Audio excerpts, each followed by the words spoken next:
Hello, brother Tom. Hi Moses, how are you going? I'm good. And you? Yes. Yeah, I'm good. I'm sitting in my lounge chair at home, and it's about 8:15 in the evening. So I'm just chilling out. Uh-huh. So it's quarter past 8 in the evening Yeah, in yeah, it's PM. in Australia. That's right. Yep. Uh-huh. How's the weather like? How's the temperature? Well, we're just going into our winter time, and Okay. so at last the rain has gone away, and we have some blue sunny days. Okay. And the temperature's about getting up to 20 degrees in the daytime, Oh, it's good. and it's about between 3 and 7 degrees at night at the coldest, which is for us in Queensland, that's very cold. I see. So we'll have electric blankets on the bed, and blankets, and we'll wear jumpers, and so yeah, it will be quite cold for us. Okay, I see. So, brother Tom, I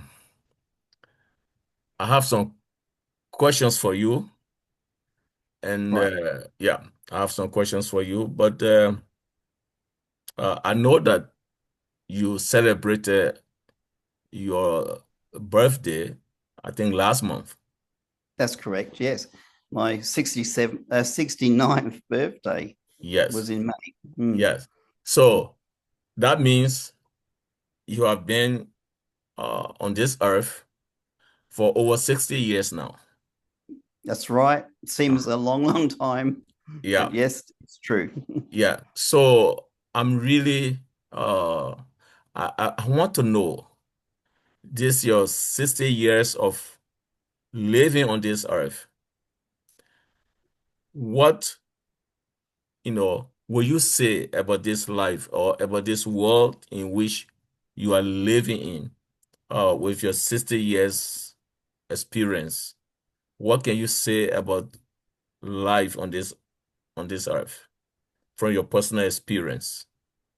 Sure, I can do that. Well, we can give it a go anyway. That's a big question, and I'm sure it has lots of answers. But yeah. So I guess one thing I was one quick small point I'll make at this time in looking back on life, all my years of being alive, looking backwards quickly, I can say that life doesn't turn out how you expect it. Okay. If you said, "What's life like for you?" I would say it's not what I expected. I don't think life is ever what we totally expect. I think it's such a vast time to be alive, and so many situations in our life can change for many different directions, and so you you might have all these different ideas, but what actually happens can be quite different. Sometimes good and sometimes bad. Okay. So sometimes good, sometimes bad. Okay. And not every time your ideas, come to pass according to what you just said, right? That's true. That's true. Yes, Yeah. because So, because uh-huh. that's life. Mm-hmm. So, Mhm. what can you say about that? Are you discouraged about that, or how do you feel about the fact that your ideas or desires don't always come to pass? Are you discouraged about that? Well, I guess from my perspective of my age now, Mm-hmm. some of the things that I really wanted to have happen in my life, uh, things that I felt were important to me that actually haven't happened in my life at this time. And some things I still want to do don't look like they may possibly happen. So I guess there's a slight little bit of disappointment when life doesn't give you what you wanted. I think there's always going to be a little bit of disappointment. And as you get older, you realize that your time of living is shortening. So you have less time to achieve what you want to achieve, and you've had many years of perhaps not always achieving what you want to achieve. And there can be a little sense of disappointment, a little bit of regret, maybe, and you can feel a little bit sad.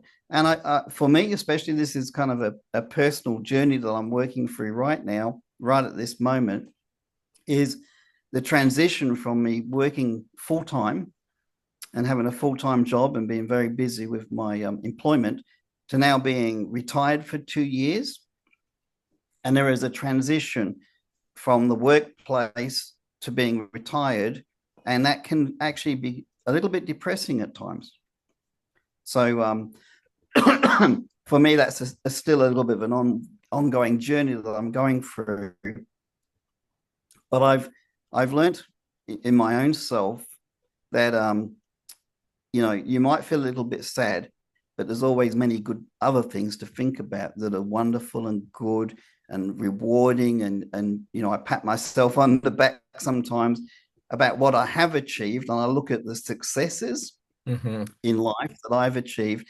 So I don't try to dwell on my failures or the things that I wish could have happened but didn't happen. I try not to dwell on those things too long, because I think if you dwell on the negative sides of your life and the disappointments and the things you wished had happened but didn't happen, if you just dwell on those things all the time, it will make you actually sink lower and lower. You'll become more unhappy, more unsettled, and you will start to become depressed. And so I don't try to dwell on those things. They do come into my mind, and I'm going through this transition of being retired and getting older, because old age in itself is not an easy journey. There's lots of things that happen with us as we get older. Our bodies get older. We have health issues. Our minds get slower. Our energy levels are less. And so all of these things, it's a changing of life, and we have to change with that. But we must always remain positive in life, being able to look back on the things that we have achieved and be positive about those things. It gives us energy and hope that there's still more to take place. And so for me, that's a very important principle.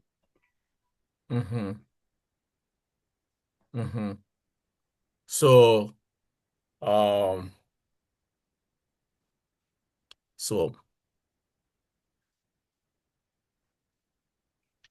so we're talking about good times and bad times, aren't we? Yeah. So what do you think is the reasons the reason for some ideas or desires that you had didn't come to pass? What could be some of those reasons? Yeah, that's a good question, isn't it? I think some of those things we struggle to work out in our own minds, because they're like universal questions that are very hard to answer.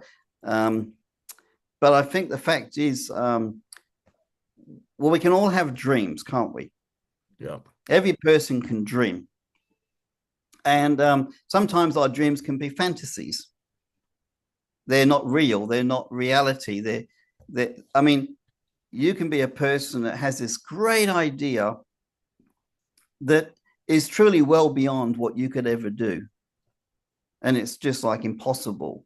So sometimes our dreams have to be a degree of realism in the dream that we have, the ideas that we have, the hopes. There has to be an idea of realistic in being able to do those things.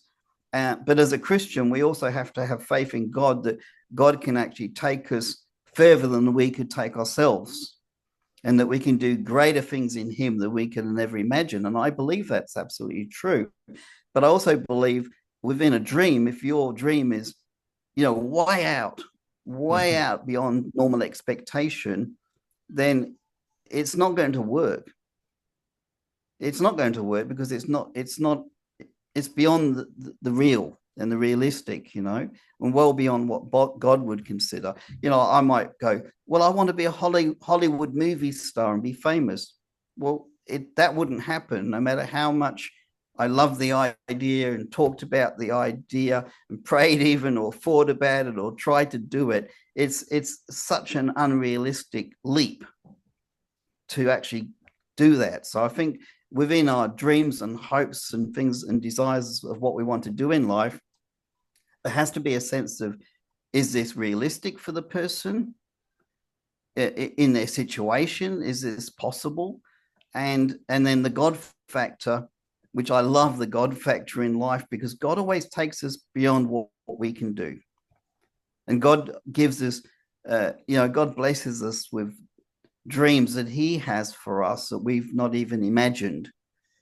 And so to me, that's a very powerful thing.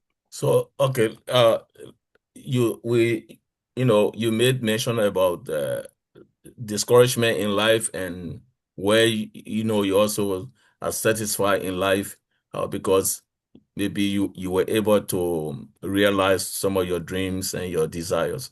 So do you have some uh examples, like one or two, uh of the discouragement side of your life and then the satisfactory side of your life? Can you give us some examples? Yeah, well, I guess, I can talk about some of the discouraging times, I guess, as well. I'm just thinking, like, if I go way back into my faded memories of when I was a child, Hmm. growing up as a child, it was very challenging for me personally. I can see that as an adult now, how it was. When you're a child, you're just a child. You're not thinking about too much as a child, really. We're pretty basic in our understanding as a child. But I really believe I had a bit of a difficult upbringing as a child. Hmm. I would have been diagnosed nowadays as a dysfunctional ADHD kind of child or something like that. Hmm. So I was born premature, which means I didn't go to the full term of the pregnancy. Hmm. And when you're premature, when you're born as a premature baby, it sets your ability back a little bit because you haven't fully developed in the womb, so you're a little bit backward in development. So when I was in schooling, my reading and my writing and my education was set back, and it was hard for me. And I guess going through primary school, going into high school, those times were quite difficult for me. I was not very good student, and the teachers knew that, and I knew that, and I was quite a bit of a mischievous boy in high school and getting into trouble lots of times. And I would be disciplined, and also, people thought I was pretty hopeless, and I felt in myself that I was no good. So I guess even from a small child, I grew up feeling I was no good, and I was always into trouble, and it seemed trouble followed me, and I fell into trouble all the time, and I felt I didn't have a good sense of worth at that time Hmm. as a child growing up, and dealing with all these other struggles I was going through.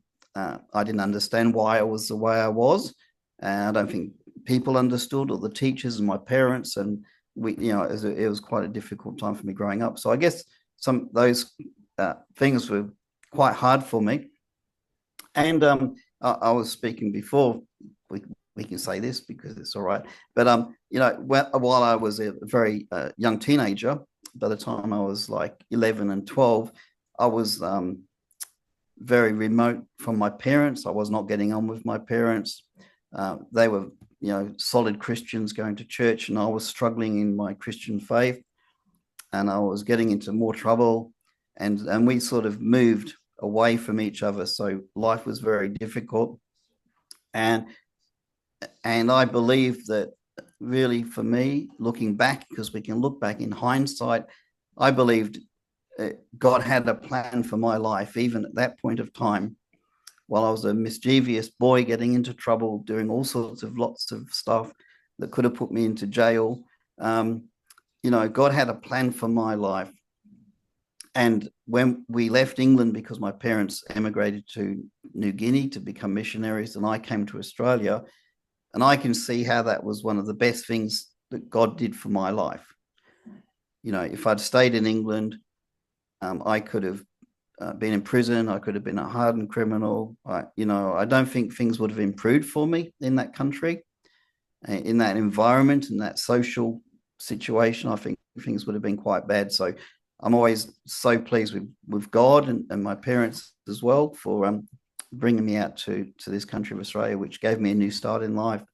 So I guess out of that seemingly hard time, a difficult process of growing up. I mean, people find it hard to grow up, and when you have a difficulty or disability, it's very difficult in growing through those years. But I'm blessed that, you know, I didn't stay in that country. So Okay, that's a very big plus for me. I see. So the discouraging part of your life uh is you being born prematurely, and Yeah, and the kind of life you are living from your early stage. yeah. From my moments I was born, and actually before I was even born, I was fighting for my life. So even when I was in my mother's womb, I was actually fighting for life. My life was threatened, and that's why we were born early. So from the moment when I was born or not born, I was fighting for life, and when I was born, I was fighting for life. After being so all my life, I've been a fighter. You know, when school, you know, going through school, I was bullied, so I would fight back. You know, I couldn't get on with some of the boys in my street. We used to fight. You know, so I was a fighter, and that's how I grew up, was fighting to survive and fighting to be recognized and wanting to be heard. And so yeah, that's Yes. a that's the way I started my life out. And Mhm. I believe that probably stayed there for many years. And I think it's turned into a positive out of that. There's been a great positive, but I think it was a difficult time for me growing up. Uh, was difficult, and then when I was moving into my older teenage years, I mean, I was living in Australia by myself when I was 15. So at the age of 15, I was living in Australia. I'd never been to Australia. I didn't know anybody in Australia. And I was living in this country by myself. So, you know, some of the transitions that we go through is that in that teenage years can be difficult enough for a normal family when you got mum and dad and home and family. It can be difficult enough. You know, you've, you know, raised teenagers, and I've had teenagers, and we've all been teenagers. So we know going through those times, it's quite a struggle for people. They're trying to grow up, find their identity, trying to work out what their purpose in life is, and all of these kinds of things, starting a career, trying to build a future. So all of these things were taking place, but I Mhm. was doing it by myself because I had no family support. So again, I guess I was still, you know, fighting for my life and fighting to establish myself. Mhm. So Mm. the difficulty that you had in life, you tied that to the fact that you were prematurely born. That's why you had this Yeah, difficulty. Okay.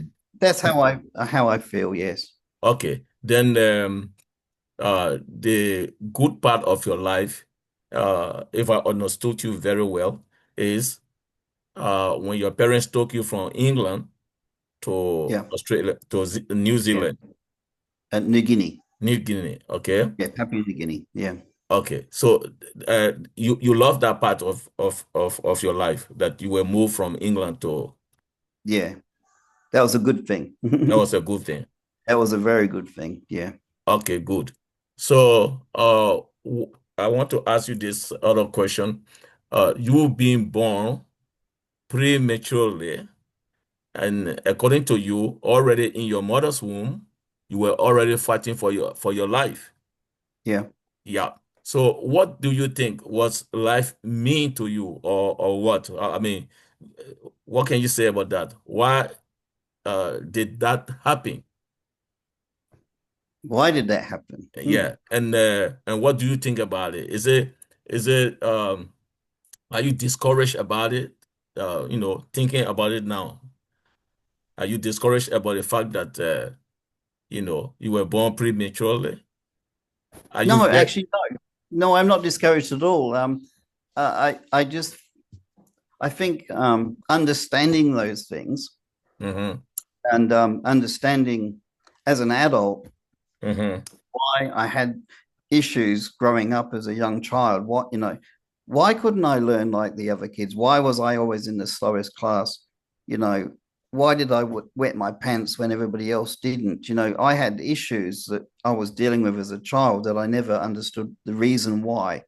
I just knew I was different and things were hard, and I had this incredible amount of energy. And if people picked on me or I didn't get my own way, I was, yell and scream. And if people were annoying me or trying to hurt me, I'd fight them. But looking back as an adult, I could start to understand my behavior. While I was young, I didn't understand why I was this person, why I did the things that I did. I didn't understand those things. Okay. And as an adult, once I understood. So, Brother Tom, this is part two of our discussion.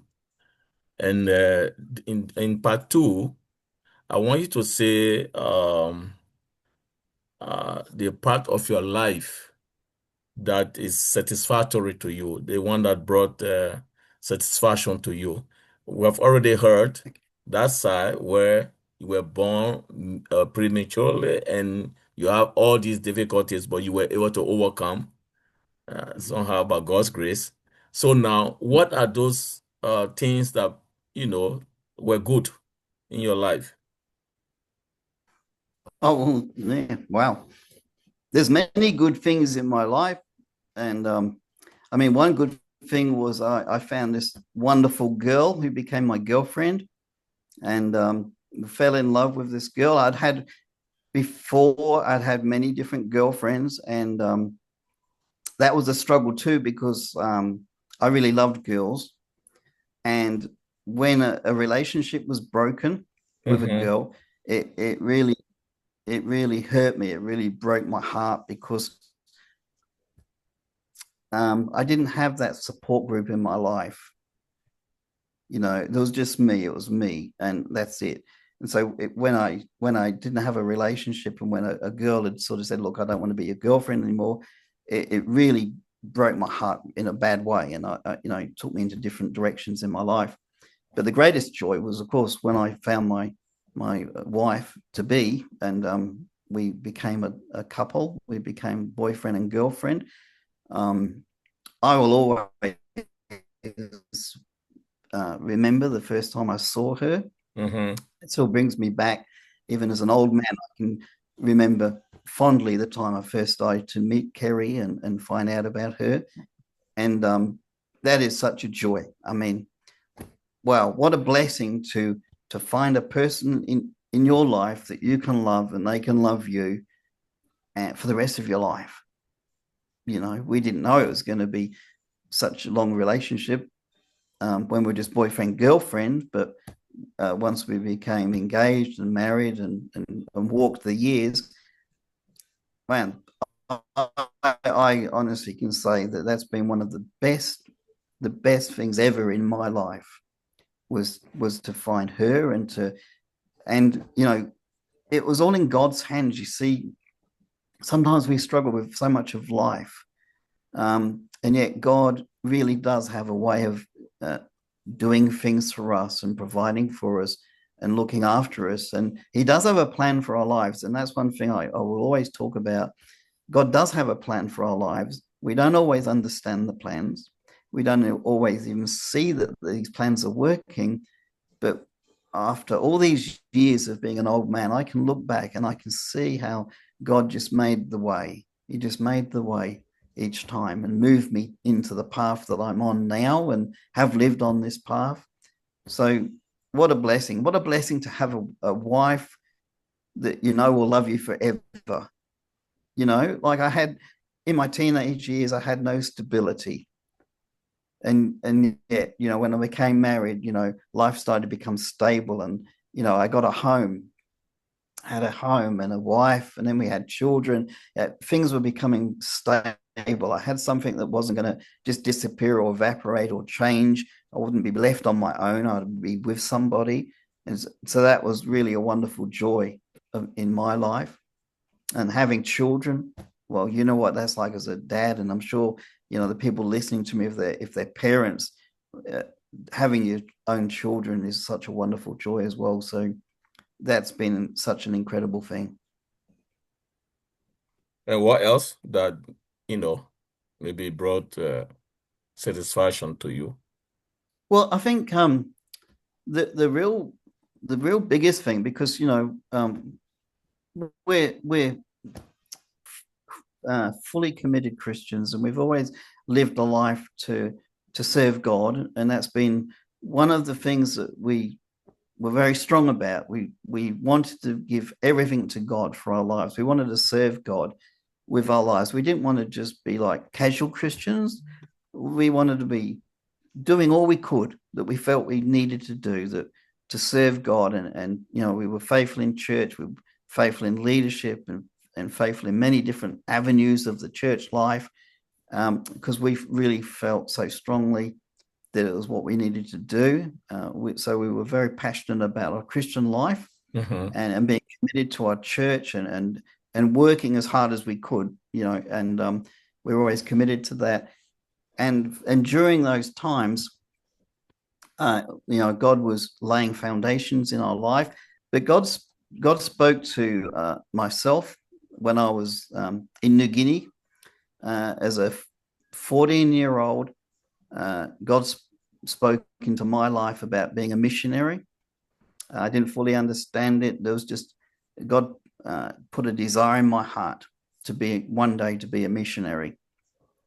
And when I was married to Kerry, I was talking to Kerry after we were married, and I said, "Look, I really feel for for our lives and for my life as we go forward in our marriage, that God has called me to be a missionary. I really feel that call upon my life, to serve God in the way of missions." And Kerry was quite amazed, because she knew my background. She knew how I'd kind of been rejected by my parents and hurt by my parents, and I was forced to come to Australia by myself. It wasn't my decision.